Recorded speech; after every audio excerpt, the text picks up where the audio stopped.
Good afternoon and welcome to Sports Extra live from our Islamabad studios here at Pakistan TV. I'm your host Ahmad Nawaz. The Asia Cup saga continues. Pakistan have gained another lifeline after they managed to beat Sri Lanka in a very, very important match. The disclaimer before the match was either win or go home. And Pakistan, I think, realized that. So they took Sri Lanka by storm. They won the game and they've given themselves another chance at the final. So they beat Bangladesh, they qualify.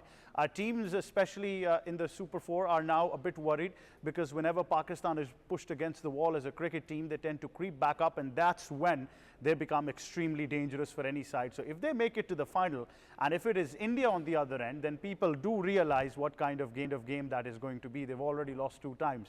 So we'll be talking about this game. Nawaz, who was criticized heavily before this game, came to the rescue, smacking those 3 sixes and making sure Pakistan get over the line with a lot of deliveries to spare. But that being said, once again, there are certain things Pakistan would be looking at to tweak before next game against Bangladesh. But we will be talking about that. Tonight is another very important game. Bangladesh take on India. And Bangladeshi fans are actually very, very hopeful that they can beat India tonight. If they're able to do that, I think the group is going to get even more interesting. So we're going to be talking about this and much more on Sports Extra. And then, of course, I think the fact still remains that cricket at large is becoming very, very competitive in the Super 4. Then we move on to England, where England have announced their Ashes squad for the Ashes series coming up next. We're going to be talking about all of these players and how England really need to strategize, because this time people have really said that they lack the bowling potential to trouble Australia in this Ashes. And I think a lot of cricket experts have already called Australia the favourites in this Ashes, and maybe we won't see that competitiveness from the English bowling side. So we'll talk a bit about that. Then I'm going to give you a very, very interesting news from the world of MLB, where MLB has approved robot umpires as part of a challenge system next season. Its 11-man competition committee on Tuesday has approved the use of automated ball strike system in the major league in 2026. Human plate umpires will still call balls and strikes, but teams can challenge 2 calls per game and get additional appeals in extra innings. So sort of like a review system in MLB now in baseball. So we at cricket are already used to that, but I think this is a major move of using technology in the MLB season for the year 2026. So I thought I should just update our fans on this big news as well. That's what we're discussing on the show. Time now to start things in detail. Joining us in studios is first-class cricketer, sports a man who's coming just right now on the back of a fantastic 100 runs he scored in a very competitive game, Mr. Kashif Majeed. Good afternoon, assalamu alaikum. How are you, sir? I'm fine, perfectly. Adrenaline rush today, I'm yes. Sure. And just going through some scoring shots I've just played, and most probably it was a good outing. Well, Wagon Wheel was 360, but one red line, which is going to the third man region, was very special for me. I thoroughly enjoyed that shot. Most probably that was first in my career too. But of course, it was a good match. Well played to you. But definitely, I think it's going to be a very interesting discussion regarding Pakistan team. But also joining us on Sports Extra on Pakistan TV is senior cricket commentator and cricket expert Leena Moin Aziz. Assalamu alaikum, Leena. Good afternoon. Welcome to Sports Extra. Walaikum salam. How are you guys? I hope all's well. All is well, Leena. I'll start off with you. I'm sure you've got a lot to say. We haven't had a chance to discuss details with you for a long time now. But after everything that has transcended in this Asia Cup, yesterday's victory has once again given fans something to talk about. And that's when, you become a bit confused when you've got your hopes high once again. What is your analysis of last night's game and going forward into the tournament for Pakistan? Yeah, first of all, Ahmad, I'll talk about the confusion that we go through when Pakistan is playing. Not just the public, but us analysts, but also commentators, the players themselves. There is a lot of confusion that surrounds the Pakistan team when it's playing because, like Nasir Hussain said, 1 day, 1 minute up, 1 minute down. So even analysts don't know how to where to put this team, what to say about it. One day, we could be saying all the worst things about it. We could be like this man who's lost his way home from like 100 years. And the next day, we could be like this Cheshire cat who won't stop smiling. So to say anything about this Pakistan team is not easy. But there's still, of course, there are a few things to say. First of all, I don't understand why Salman Agha, who doesn't even, I mean, who's not a T20 player, should be the captain. But that's just one thing. Also, how a generational player like Hassan Nawaz could be dropped, and how Saim Ayub, who hasn't performed with a bat since, I don't know, God knows since whenever, is still in the side. So, I mean, there's these small little things, and how, I mean, we talk about being these impact players and this aggressive side, yet, mostly the strike rate is lingering at about 120, 125 around this mark. And then I mean, I'm all for not playing Rizwan and Babar in the team, and I'm like really happy that they're not playing and we're playing a young side. But then, if I'm honest with myself and honest with everything else, then these guys should step up vis-a-vis the strike rate, and they're not doing that. And one thing, Emma, that I'd also like to point out, that why I feel the Pakistan team doesn't improve too much is that we're always blaming the wrong people. We can't blame the bowlers. The bowlers have endlessly won us matches. They have endlessly put matches on the plate for the batsmen, but the batsmen, the top six, never come to the party. And I use the word never very mindfully. So I feel it's the top six batsmen which have to come to the party and work on their technique, work on getting singles and doubles, not playing so many dot balls, not panicking, etc., etc. So that is my assessment, and it's all over the place because the Pakistan team is all over the place. Well, absolutely. I do believe that. And I think a lot of that has to go down to the coaching and the team management as well. It's their primary job to make sure that the team performs well. And, the team has at least got consistency under their belt as well. But to be honest, last night's game wasn't, easy. Sri Lanka is a very, very talented side. So Kashif, victory, of course, was something that they'll cherish right now because they were under tremendous pressure. But they've gotten themselves another lifeline, sort of a self-belief that they can probably go forward. I guess when we talk about playing against Sri Lanka on these tracks, and most probably with this amount of runs, it gets tricky. Scoring 130 odd runs to chase a match, it gets tricky, and that was a tricky chase. And most probably it was important that at the hem of the phase, Nawaz took the game in his own hand, and we most probably ended the match with quite comfortably. Winning with 5 wickets in hand and 2 overs to spare, it's a good win. But there are certain patches where we find out that it's a lot of pressure on the players. For example, people do talk about our captain being not the T20 player, but everybody talks about his exceptional batting against the spinners. And yesterday match was a testimony that he's under so much pressure that he missed out on a very simple, a straightforward ball, and he got LBW. So it's just not easy being Pakistani captain. Believe me, you win a match, it's okay.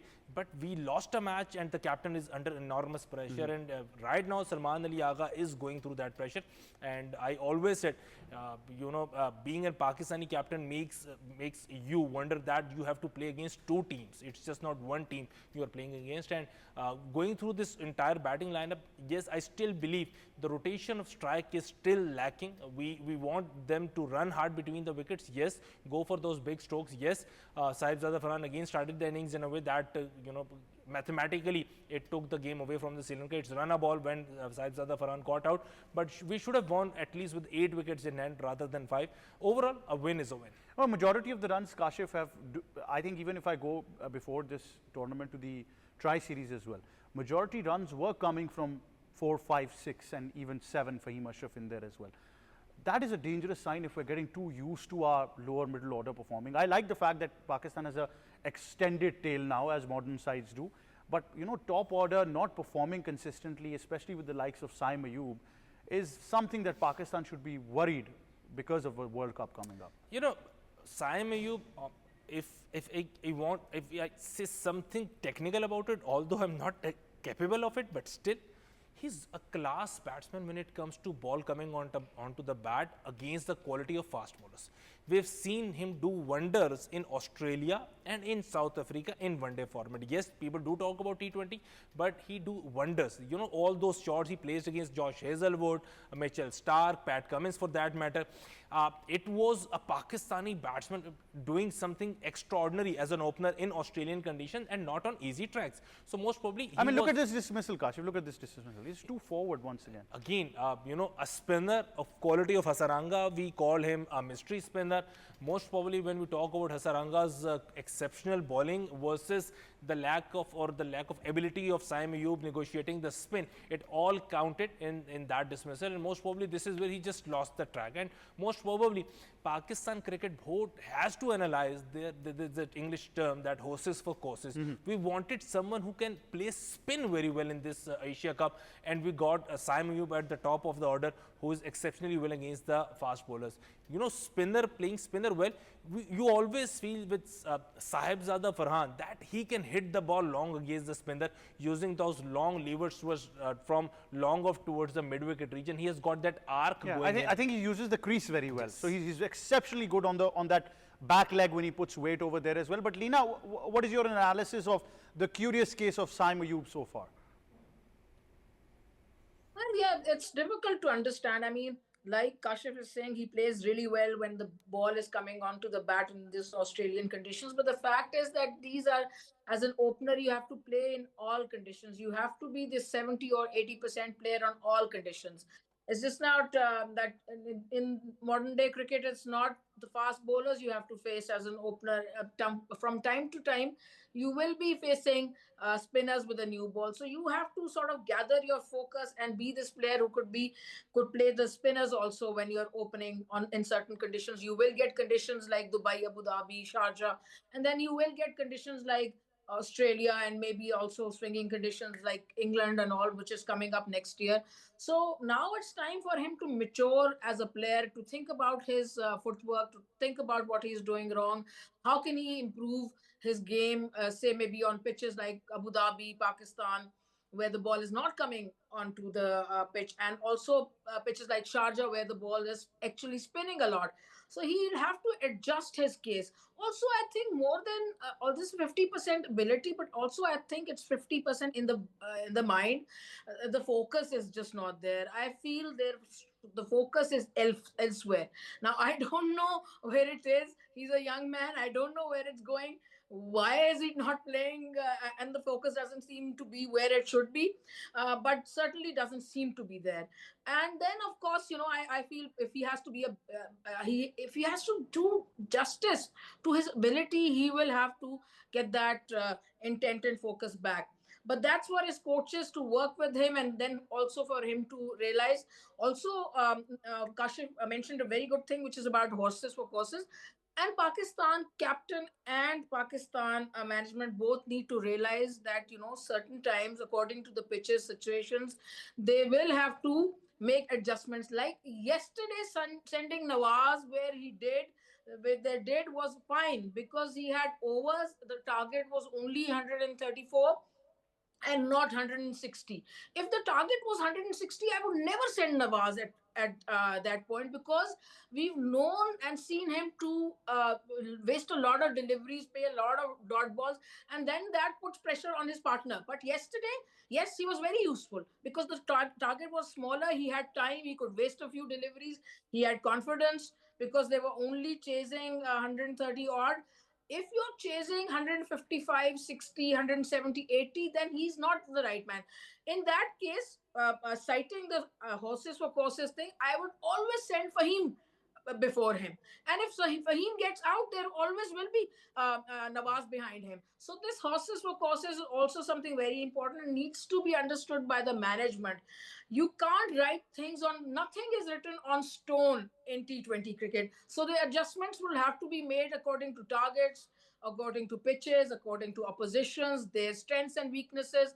A lot of SWOT analysis will have to go into the Pakistan team's thinking. But yes, the victory yesterday was great. It's good for morale. We have a match coming up against Bangladesh. We're playing really well, and this should serve us well, this victory. But Leena, don't you feel that the problem is, you know, it's become a bit frustrating now. They play players who probably don't deserve a place in the side, unfortunately, and I'm really sorry to say that.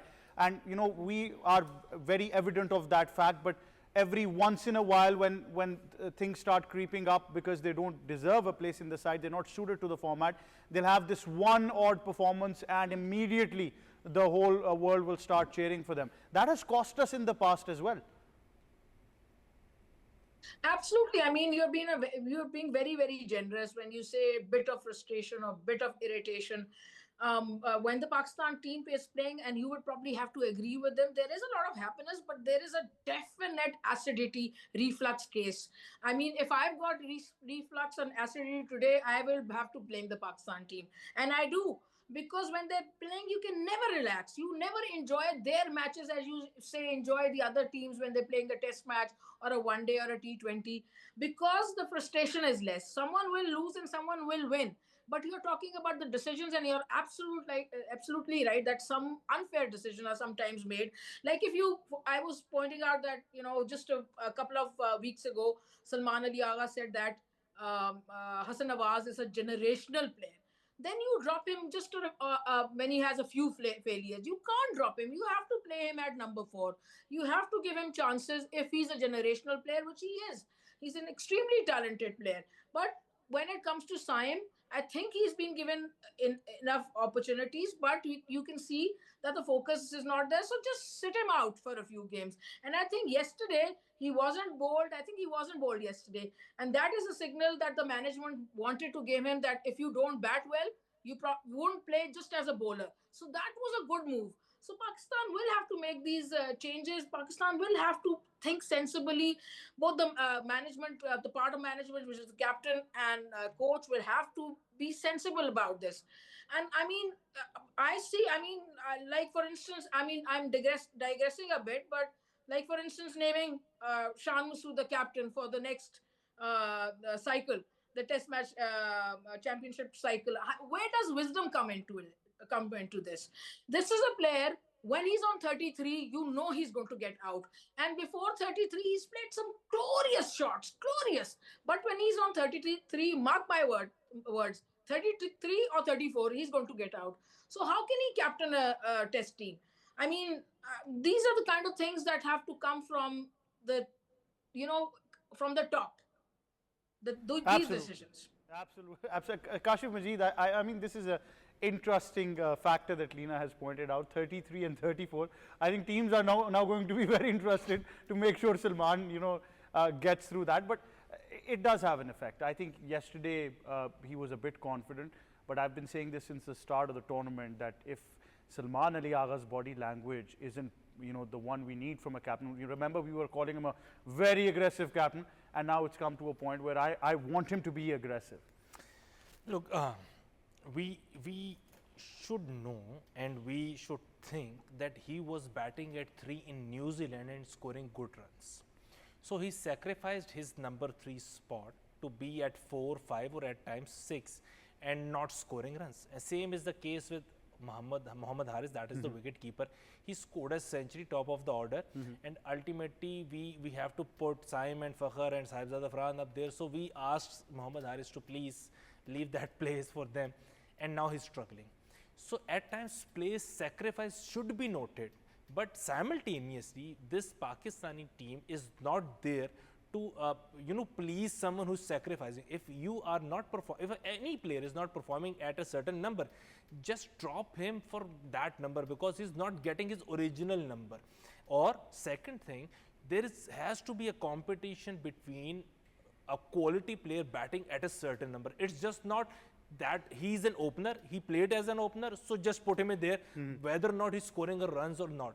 Classic case Saim Ayub, classic case Mohammad Haris. Saim Ayub not scoring runs as an opener, they dropped at number 3 and now scoring runs, so okay, fine. Without Saim Ayub and without even Nawaz, we have bowled 20 overs yesterday. So most probably Saim Ayub can leave a place for a specialist batter. But having said this, you have to think twice because this team management led by Mike Hassan has a mantra of putting in the utility cricketers, you say. So those utility cricketers at times can be beneficial, like Hussain Talat bowled those quality overs in the middle of the innings, pick some quality wickets, and that is it. But at times those utility cricketers cannot do the work of a specialist, and this is where Syed Ayub is struggling. This is where Mohammad Haris is struggling. These two batters, apart from that, I think. But let's take a look at some of the highlights of Hussain Talat's innings, because I think that will really give us an idea as well of where he stands currently into the side. They're bringing him as a utility all-rounder. So, of course, you enjoy these visuals. Of course, we'll continue the discussion with it as well. So, I think let's just take a look at Hussain Talat. Deep square leg, gets underneath it. They hang on. Nick, another one. Can right now. Chopped away for 4. Off stump. Flick of the wrist, easy. Wow. Gone so tight. Big over this, Hasarunga. He's got that away, thrashed it away, 4 runs. 2 wickets. He's just losing it. Way too short. The previous over was also not that great. 2 boundaries were hit, and this time with the bat. Good shot, good connection. Really fine shot. Asia Cup 2025, and he's really playing a winning knock here for Pakistan. Picked up 2 wickets in his first over, a very crucial 2 wickets. Well, there you have it, some of the highlights of his bowling and batting. Interesting, how he falls into the plans of Mike Hessam, because I think right now everything is coming from there. Although some former Test cricketers have said that it's the captain who needs to analyze the strategy and the coach just needs to assist. I think it's the other way around right now. Salman Ali Agha is just implementing everything that is being given to him. Because he's working with Mike Hessam in 2 different frontiers. It's just not a Pakistani team.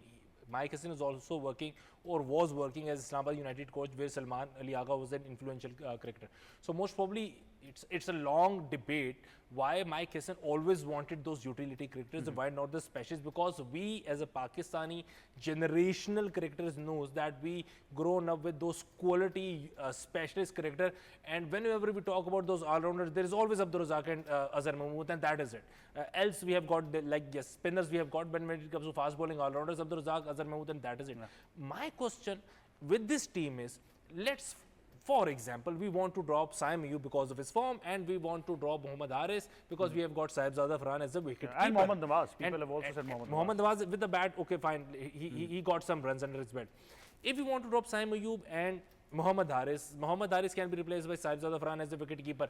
From the bench, pick 2 players. One is Hassan Nawaz. Okay, fine. The next batter will be Khushdil Shah.